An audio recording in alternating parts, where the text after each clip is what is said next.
Kristjan Gostečnik. Lahko kaj načetate, pa kar napišete. Jan, dobro slišiš? Robi, Mojca, Tanja, živijo, Urša in Peter. Kjer je Urša pa Peter pa sta tole? Na pijači z Jezusom. Zanj sem imel vodo. Danes sem prinesel ta pravo pijačo. Sem rekel, da moramo zares nazdraviti. Sem tentent. To prav pater Peter Pučnik prav, da je to en tak najlepši zvok in da gremo tudi z Jezusom lahko tudi na pivo, ne sem na kjerokoli tako nedolžno pijačo, kot je bila voda zanč, se tudi pivo je nedolžno, ampak ja, jaz ga bom kar malo spil. Upam, da imate tudi vi svojo pijačko, da boste lahko, tako kot so zanč napisali po tem dogodku, še na pijački ostali z vašim možem, z ženo.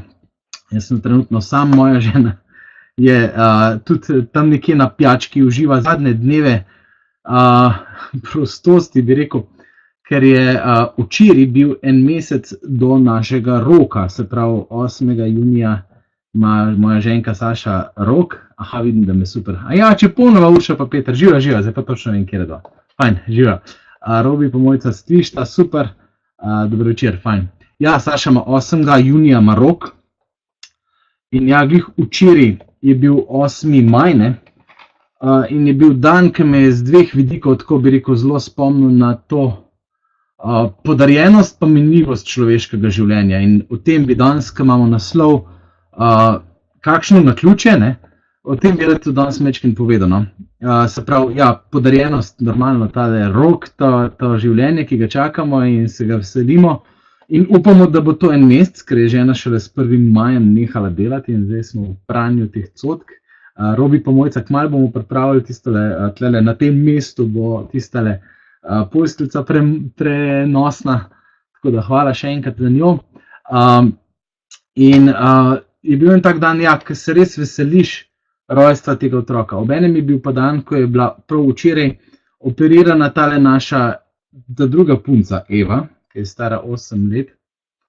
In je bilo to hecen. En večer prej, sosed telele Davorin je kupil en motorček, tak Robi, posluš, 200 kubični tak lušten mali skuter.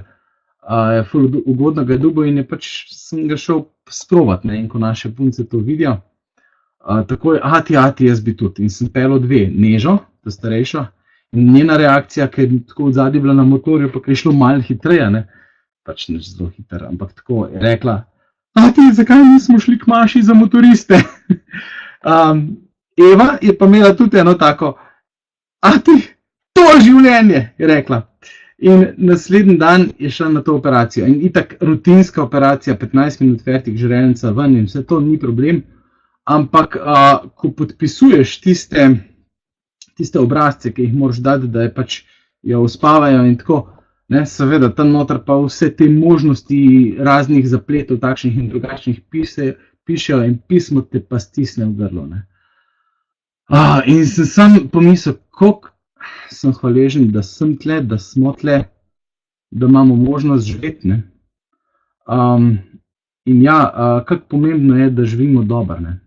Ker smo glih na pijačine. Danes zjutraj sem šel na kavico, tam je zunaj na balkon, imajo božje besedi in štorast takoj malo polijem.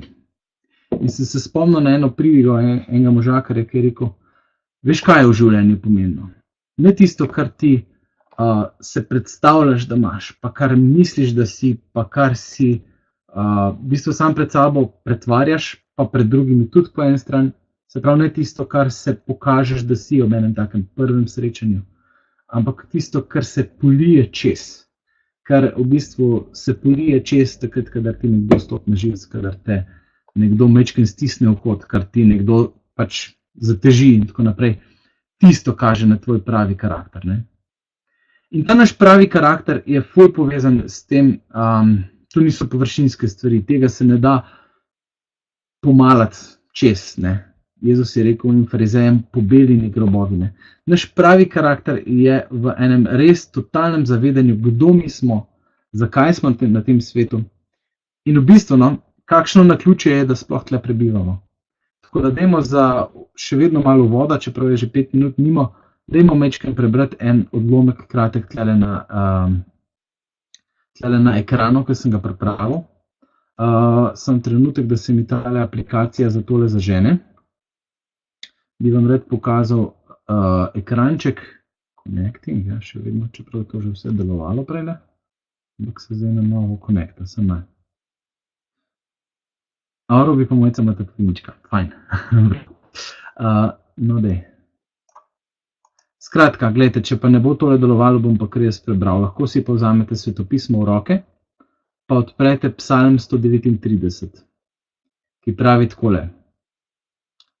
Gospod, preizkusil si me in me poznaš. Poznaš moje sedenje in moje ustajanje. Oddaleč razumeš moje misli. Opazuješ moje potovanje in moje počivanje, z vsemi mojimi potmi si seznanjen. Zares, besede še ni na mojem jeziku, ti, Gospod, si jo že spoznal v celoti. Zadaj in spredaj me obdajaš in name polagaš svojo roko.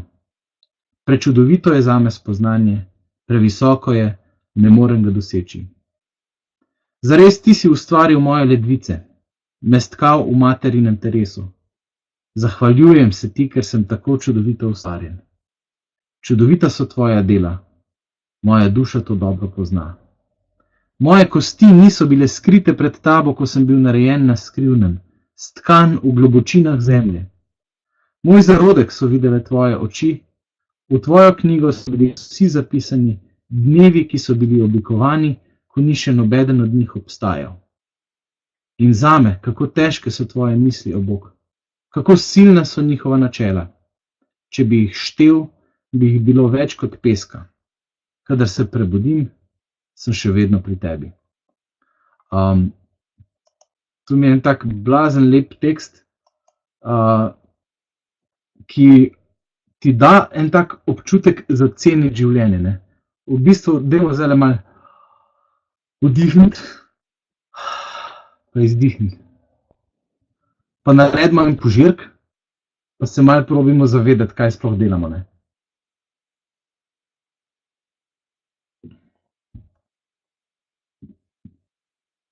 Dejstvo je, da vse, kar smo v tem trenutku, ali pa nasploh v življenju, je eno tako blazno veselje se zavedati, da to ni naključje.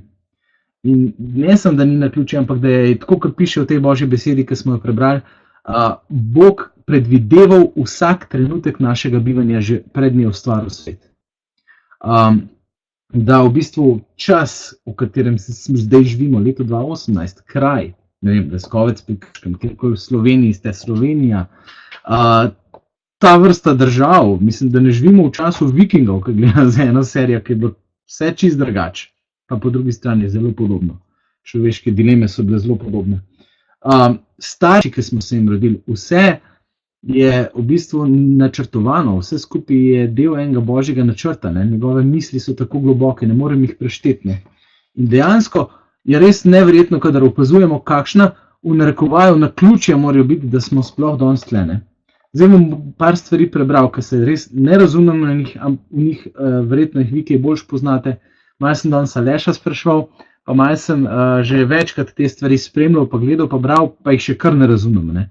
Ampak pravi, kakšne so možnosti, da en sam protein nastane sam od sebe, kakšno naključje, kakšna verjetnost bi bila, da bi ta protein, se pravi ena beljakovinska molekula, nastala sama od sebe. Za majčkeno bolj komplicirano molekulo pravijo, da bi bilo to 1/10 na 113 potenco. To so take številke, ne, tako kot pravi svetopismo, ki si jih ne znamo predstavljati, ki jih ne znamo prešteti. Ne. Matematiki pravijo, da karkoli je nad 1 na 10 na 50 potenco, vse te stvari so možnosti za obstoj takih zadev nične. Ne. In bolj imamo v tem našem telesu, v katerem bivamo, kjer smo zdaj vdihnili, kjer smo izdihnili, imamo naprimer samo encime, ne, ki jih je baje, ne vem, od 25 do 75 tisoč teh encimov, ne, in zdaj smo rekli samo za eno tako molekulo.